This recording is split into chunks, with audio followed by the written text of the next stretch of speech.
همینطور دور کردیم با مردم توضیح دادیم. ملا صاحبا موجود بوده، سرا را خم انداخته. مردم میگفتی ملا سابق چرا را میگفتی و مردم بیچاره قرار آمستند، باز یعنی گپ زده نمیتونه. توهین قرآن است یا عزت قرآن است؟ توهین قرآن است. ببینه این تعظیم قرآن به نزد ماست. این موضوع اگرچه دور و دراز است، خب فکر براتون پیدا شود که کتاب الله برای چی آمده و امروز مردم ما چی تصور داره. ایرا میگه کتاب مرده. هر پنجشنبه بعد از اینکه مرده جان در اوجا بره دیگر روزا باز ختم نمیکنه، در حالی که آدم خیلی متدین است، خیلی اولادی قاری و حافظ داره، یک روزم در خانهش بدون خط چیست تلاوت قرآن نیست. خب لیکن بازم برای از اینکه مردم نگویه که پدر و مادر خود دوست نداشت، مرده خود چی کرد؟ شلغم گور کرد. پنجشنبه نان مکلف جور کو، پاکتای پیسه را بگو تهیه کو. باز ختمی مرده از ختمای دیگه فرق داره. طعامای ختمی مرده بسیار زیاد باشه، دو پیازیش خیلی قوی باشه، کوفتهش هم خیلی تلخ باشه. بازو را در روزای پنجشنبه ملا صاحب است، چپنای کلان است، وکیل صاحب است، حاجی صاحب است، خنده کده مزاق کده تا او جمعه را قطار استاد میشه. باز تقسیمات سپارایش هم میبینه. بچه 3 سپاره تو بخوانی. خب این قاری صاحب است. و بچه دیگر چی میگه؟ 4 سپاره تو بخوان. مرد بچه خود کم است نه؟ نمیشه. 5 سپاره. ریش سفید از جدا صدا میکنم ما وقت 5 سپاره رو در مسجد خواندیم، خیر است این 5 جدا کنی. بازی جنابا که همینطور چشمای خود پت میکنه 4 دقیقه، سری خود کلی خود این همینطور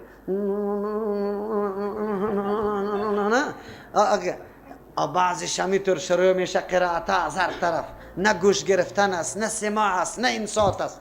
شما ثابت کنه که در زمان پیغمبر همچو حلقه ها شده، در زمان صحابه، در زمان تابعین، در اون زمان مرده ها میشد یا نمیشد؟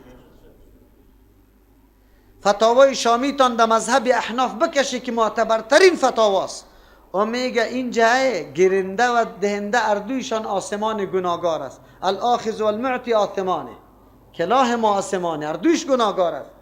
باز در 3 دقیقه بعد چی میگه؟ چی داری یا چیز نداری مردکه؟ ختم شد. چطور ختم شد؟ یک تا نابلد قطش میره مسلمه واره.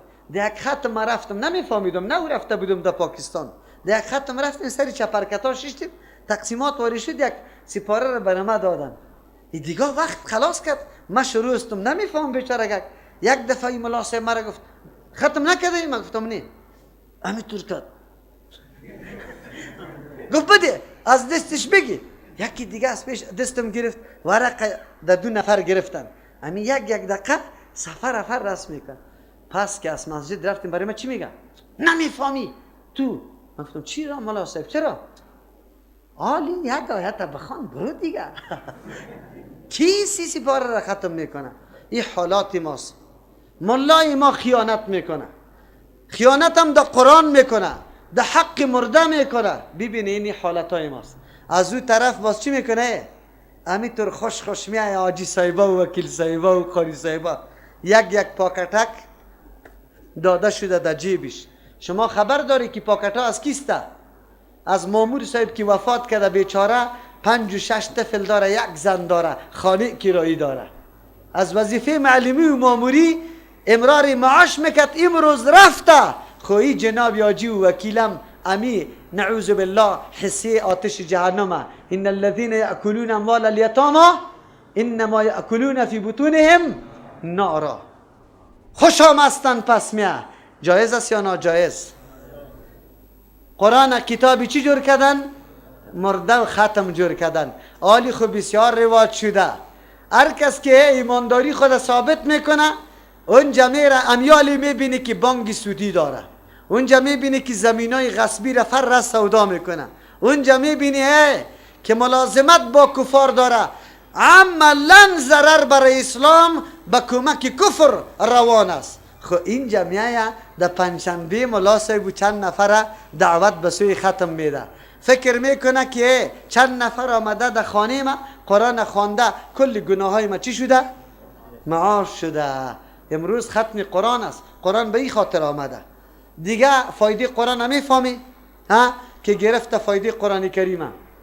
مادر جان امام فایده میگیره. حالی کسی نداره تفلکی خود در یک اتاق خو داده، در دیگه اتاقی آشپزی میکنه. قرآن کریم در بالای سرش میمانه. به خاطر چی؟ که نترسه. شاه و عروس هم از این فایده میگیره. زمانی که شاه و عروس هم چه آینه مصحف میگه چی میگه؟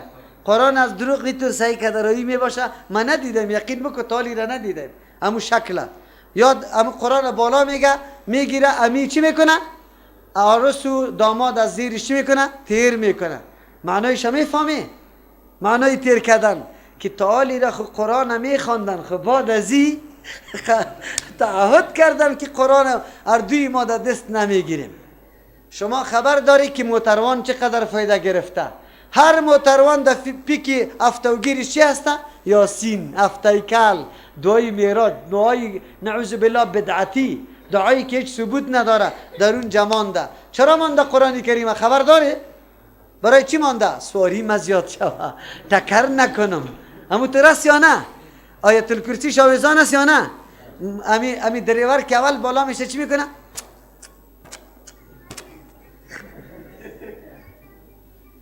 زمانی که تکر کنه باز چی میگه؟ والا افسوس من که صبحکی بالا شدم امیرم ماچ کردم، خود چرا تکر کردم؟ عجیب است. ببینی این مسلمان های ماسته. خب گوشتان آواز کنه. فایده دیگر دیقان گرفته از قرآن کریم.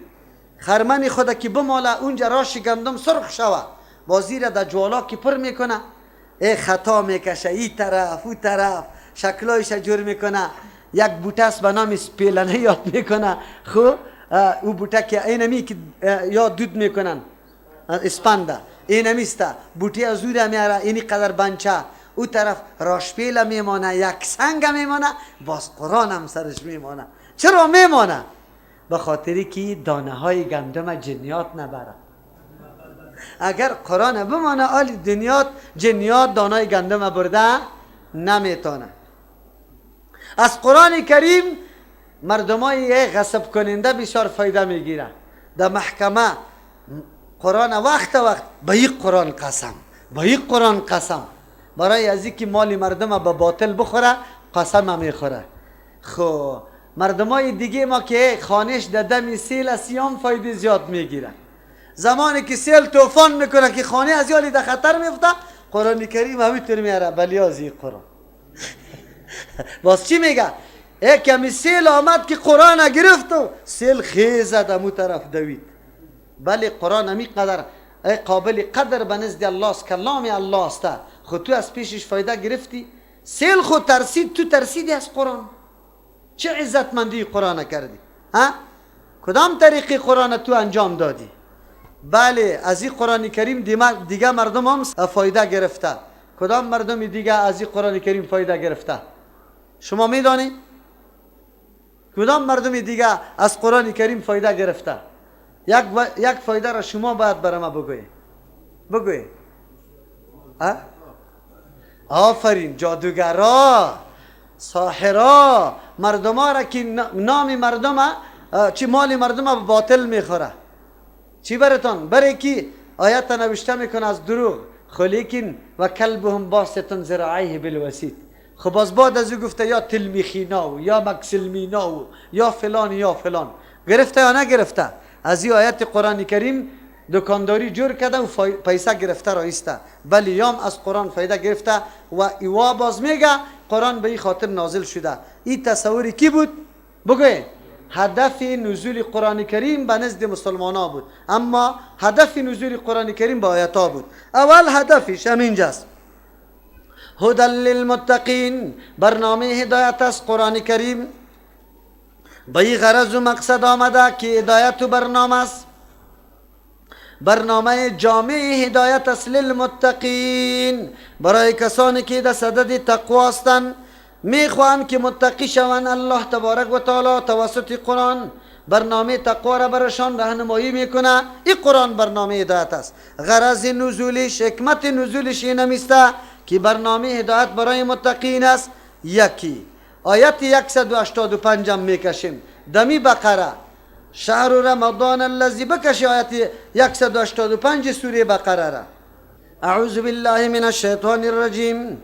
شهر رمضان الذي ماه مبارک رمضان و ماهی است انزل فیه القرآن که نازل کرده شده در این ماه القرآن کریم کتاب الله تبارک و تعالی هدن که کتاب پروگرام جامع هدایت است نازل شده برای ازی که در این بیان پروگرام یا برنامه جامع هدایت شده للناس برای تمام بشریت وجهش میگیم که اونجا متقین گفته بود اینجا برای کل بشریت و بینات من الهدى دلایل واضح است من الهدى از هدایت راه های هدایت توسط قرآن واضح میشه والفرقان کتابی است که حق و باطل توسط ازی جدا میشه شناخته میشه فرقی حق و باطل توسط ازی معلوم میشه اینه غرض نزول قرآن چی است بگوی هدایت است در اونجا دیگه چی گفته بودیم بگوی شفا و رحمت و موعظه است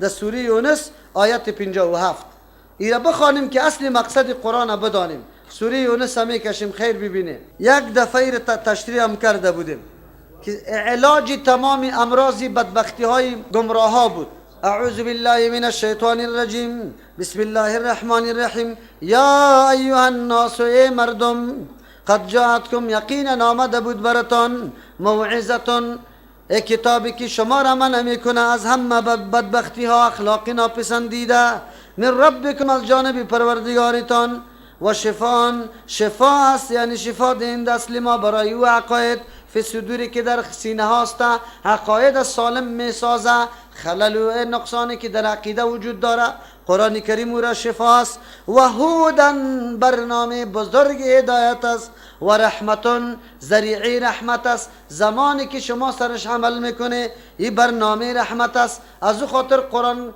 کتاب رحمت کتاب شفا کتاب هدایت در اینجا بر ما ذکر شده به کتاب انذار و بشارت است سوره کهف میکشیم سوره کهف که برای انذار و بشارت است اعوذ بالله من الشیطان الرجیم بسم الله الرحمن الرحیم الحمد لله کل صفتای کمال الوهیت مخصوصی الله است الذی والله که انزل علی عبده الکتاب فرو فرستاد بالای بنده کامل خود کتاب ای قرآن کتاب واقعی را ولم یجعل له عوجا نگردانیده برای که قرآن کریم ایجنه و کجیره نه در لفظ نه در معنا نه در فصاحت و بلاغت قیما اینطور کتابی که موصوف به استقامت و درستی است یعنی مور کننده صحت و صداقت کتابای دیگه است لینذر بأسا شدیدا چرا روان کرده قرآن که بیم بده پیغمبر توسط قرآن کریم بأسا از عذابی که شدیدا خیلی سخت آمدنی است من لدن و از جانب الله تبارک و تعالی کسایی که دعوت و برنامه قرآن نمیپذیره و یبشر المؤمنین کسایی که ایمان آوردنی به قرآن کریم اسوار خوش خبری بده الذین او مردمایی که تنابه ایمان اکتفا نمیکنه یعملون الصالحات عمل درست انجام میده عمل درستی که قرآن برشان معرفی میکنه چی بشارت میده ان لهم اجرا حسنا که یقینا بیتر مردم که از قرآن عمل صالح را میگیرن عمل سرش میکنه برایشان اجر خیلی بزرگ است اجر موقت نه ماکثین فیه ابدا همیشه می باشد ای اجر عظیم همیشه هیچ نوعی اجر از پیشش قطع نمیشه سوره ابراهیم میکشیم آیت 52 پشتی سر میم که کتاب الله برای کدام هدف در دنیا آمده اعوذ بالله من الشیطان الرجیم بسم الله الرحمن الرحیم اول آیت اول میخوانیم الف لام را الله خوب میدانه اصلی مقصده کتاب قرآن کتابی عظیم و شان است بزرگ است کتاب یقینا نمی کتاب است در مقابل کتاب دیگه کتابا به منزله نه کتاب است دیگه کتابا در مقابل قرآن هیچ کتاب است هیچ کتاب نیست انزلناه چرا این کتابی بزرگ است الله میگم من نازل کردم نازل کنندم هستم دیگه از خاطر کتاب است با کی نازل کردم الیک بسوی تو ای پیغمبر علیه السلام قرآن بسوی تو نازل کردم چرا نازل کردم برای کدام هدف لتخرج الناس من الظلمات که بکشی تو ای پیغمبر علیه السلام تبلیغ و دعوت بکنی، تلاوت بکنی قرآن، تعلیم بدی قرآن، حکمت، برنامه عملی قرآن ادامه بدی، تزکیه پیدا شود در بین مردم، عقیده جور شود، عمل جور شود، اخلاق جور شود، یک دم در روشنی بیا. من الظلمات الی النور، از تاریکی ها به سوی روشنی.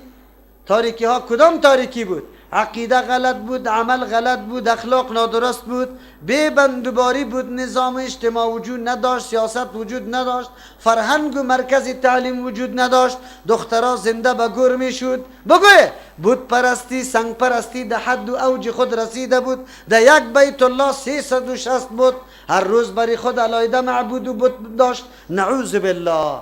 اونجا صحابه کرام که اسلام آورده درک میکنه که یقینا در کدام تاریکی بوده. آلی اما و شما تا که در مجلس قرآن در ترجمه قرآن نبودیم در تاریکی بودیم یا نه؟ لطه های قبر در جان بسته میکردیم یا نمیکردیم؟ خودم خاک قبر خوردیم. والدین برم میگفت بیت شهید شده، ای خاک قبرش خورده واری بخو که به خاطری از این صحت بیابی. درست است یا نادرست است؟ تا که الله ما را نفهمانده بود. حالتی تاریکی سر ما تیر شده. نماز به قسم میخواندیم که پرسان نکو، سنت برای ما هیچ معلوم نمیشد که سنت چی است. چی میکنیم؟ نعوذ بالله. آقای پیر میامد در سال یک مرتبه، نه گوشتی قاق برای ما میماند، نه بادام، نه توتی سیاه، کل شو میبرد پشت کده. او چی میکرد؟ چشما را پشت میگیره، اینمی قسم میکرد. دیگه نه برای ما الف یاد میداد نه باره، هیچ چیز یاد نمیداد. شما باور بالله بکنید تبا کردی مردمه تا آلی راه به نام خواجه زاده و میازاده و صاحب زاده قلنگ جمع میکنه یا نه؟ به نام پیرا قلنگ جمع میکنه، میره از مردم بسغالا را میبره. حالی اینه به خاطر چی میدی؟ ها؟ آخون زاده است ای. سری مردم چی حق داره؟ ها؟ الله تبارک و تعالی چی میگه؟ بگه ان کثیرا من الاحبار والرهبان لا یاکلون اموال الناس بالباطل. این مردم است که از مردم مال اینمی قسم به راه غلط میبرن، نعوذ بالله میخوره. چی کرده؟ چی را برشان یاد داده؟ تعویض داده. تعویض. شما باور بالله بکنید میرسه به خیر سوره انعام برسیم. درخت بادام به نام کی بود؟ پیر صاحب. او درخت بادام اما یک دانش هم میده کده از پیر صاحب بود. به والدی خود یک دفعه شکایت کردم، گفتم پیر صاحب مادرم چی رقم است؟ کتاب فقه را خوانده بودم، خب در اونجا مسئله اسدال خوانده بودم که پایچه باید بالا باشه. پایچه پیر صاحب از بجلک تا بود، در مسجد نمیرفت، همین قدر شوا در خانه می بود، فقط خودش یک رقم نماز میخواند که شما باور بالله بکنید در یک دقیقه 4 رکعته. والدی خدا گفتم که پیر صاحب پایچهش تاست. بچه میگه پا نزنی الله. در بدر خاک بسر بودیم، یقینا که در ظلمات بودیم. و امی کتاب الله تبارک و تعالی یقینا که ما را طرف روشنی کشانده. امی کتاب الله است. الله نصیب ما بکنه و از قرآن ما را دور نسازه، فهم قرآن و عمل به قرآن نصیب ما بکنه. یقینا لتخرج الناس، که بکشی مردم ای پیغمبر علیه السلام، من الظلمات، از تاریکی کفر شرک، از تاریکی جهالت، از تاریکی بدبختی و بدعت، از تاریکی نفاق، از تاریکی بیعلمی نعوذ بالله نادانی، الی النور، بسوی روشنی ایمان، بسوی روشنی علم، بسوی روشنی سنت، الله اکبر، بسوی روشنی اخلاق، باذن ربهم. پیغمبر همی قطعانایی داره؟ نداره. الله از خاطر میگه باذن ربهم، به فرمان پروردگارشان. توانایی خودی پیغمبر نیست. کی یاری میکنه؟ کی استعانت میکنه؟ باذن ربهم، به کدام راه میکشانشه؟ الی صراط العزیز الحمید، به سوی رای او ذاتی که العزیز غالب است، میتونه که امی رقم کلگی را جبران در رای نیک بیاره، بس کلگی را موحد پیدا کنه. خو نه او تو نمیکنه. او ذاتی که الحمید، ستایش از او کرده شده، ضرورت به عبادتی تو نداره که میکنی یا نمیکنی. نور ایمان، روشنی ایمان میگیری نمیگیری، الله برات ضرورت نداره، خود تو را امتحان میکنه، اختیار دادته که کدام را انتخاب میکنی. قرآن میخوانی یا نمیخوانی، یقینا که در سخت امتحان الله قرار داریم. از هر طرف مبارزه شروع است. فرهنگای مبتذل نه خانه تا مانده نه کاشانه تا، یک دم در تو داخل شده میره. آیا دمی موقع به قرآن رجوع داری یا نداری؟ یک روز در مجلس قرآن شریک میشی یا نمیشی؟ سخت در امتحان الله قرار داریم. آیت دیگه سوره ابراهیم کدام است؟ آیت 52. قرآن برای کدام غرض آمده؟ چی پیام از جانب الله بر ما آمده که انبیاء علیهم السلام در زمان تاریخ به امت خود برسانه؟ اعوذ بالله من الشیطان الرجیم. هذا اینمی کتاب الله که در دسترسیتان قرار داره، شما تلاوتش میکنه. این کتاب چی کتاب است؟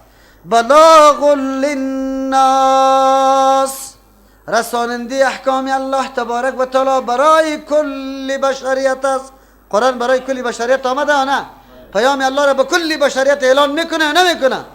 بلاغ للناس ولینذروا به، که بیم داده شود به کل مخلوق، به توسط قرآن کریم کل مخلوق آگاه بسازه که ای مردم بیای شما انسان ها که در دنیا پیدا شده، راه هدایتتان اینمی قرآن است، قانون اساسی تان اینمی قرآن است، مطابق همین قانون زندگی را اختیار کنه. خود رأس تمام احکام، مهمترین حکم، مهمترین پیام که هر پیغمبر آمده به قوم خود بدون ترس و لرز در روز اول اعلان کرده. ملا سیوا میگه والا نه مورث متوکل خوب آدم است و تفرقه را پیدا کرده. تفرقه را چرا پیدا کردیم؟ توحید الله را که بیان کنیم تفرقه پیدا میشه نمیشه؟ ها؟ پیغمبرها که آمد تفرقه را پیدا کرد یا نکرد؟ از زمون خاطر اعتراض مردم سری پیغمبر چی بود؟ میگه تو جدایی در بین پدر و کی آوردی؟ بچه. مادر و کی آوردی؟ دختر. از او خاطر حالی چی میگه؟ الله تبا کنه مولایی را در هر خانه غم آوار کرده. چرا غم؟ یک دخترکم 2 روز نمیشه در مدرسه رفته، ایچ یک رقم نماز شروع کرده، گاهی دستک میزنه بالا میکنه، دست خود چطور میکنه، باز در قاعده این قدر 2 روز نماز میخوانه.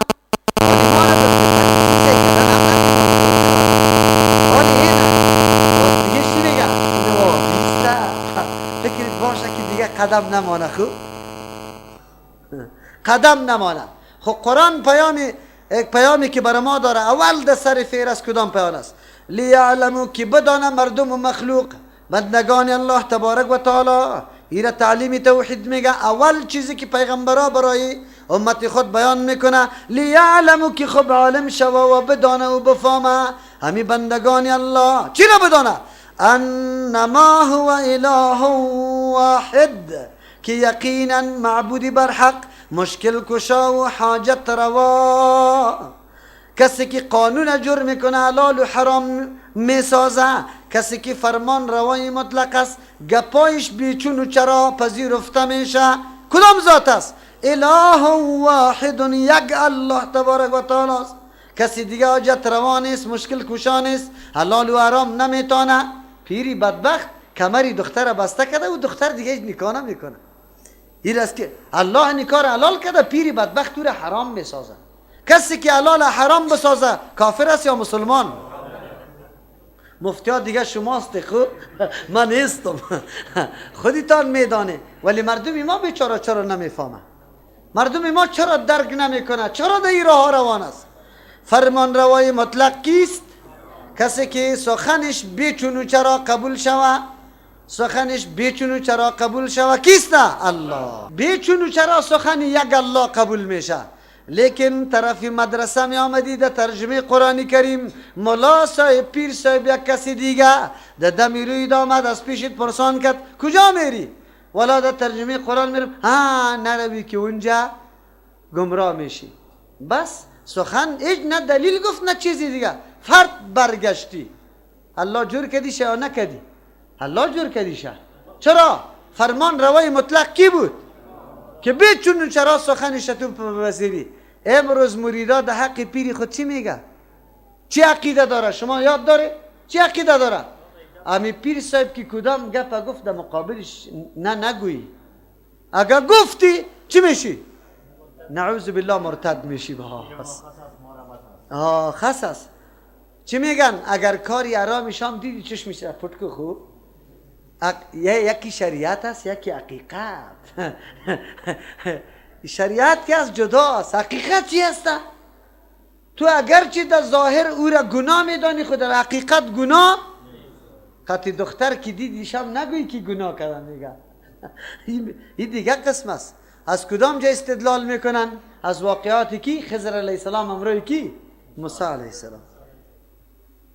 اعتراض سرش نمیتونی، هر کار که میکنی، اگر نماز نمیخوان، اگر بیوزو نماز خوان، اگر هر چی که کرد اعتراض نمیتونی. خب قرآن میگه پیام اولی کتاب اللهی بود لیعلمو که بدانن مردم انما هو اله، که یقینا قابل پرستش و بندگی، حاجت روا و مشکل کشا، قانون سازی، حلال کننده و حرام کننده، کسی که فرمان روای مطلق باشه، یعنی هر سخنش قابل قبول باشه بیچون و چرا. اله واحد، یک الله است، یکی. ولیذکر، که نصیحت بپذیره، بفهمه، فایده وردار اولو الالباب، کسانی که صاحبان عقل هستند. او میدانه که این کتاب برای کدام غرض آمده. معلوم شد که اصل مقصد قرآن کسی درک میکنه که عقیده توحید است. امیر الله چی گفته؟ اولو الالباب. صاحبان عقل کدام طایفه است؟ موحدین. کیست؟ که یکتا پرست هستند، الله را خوب میشناسند.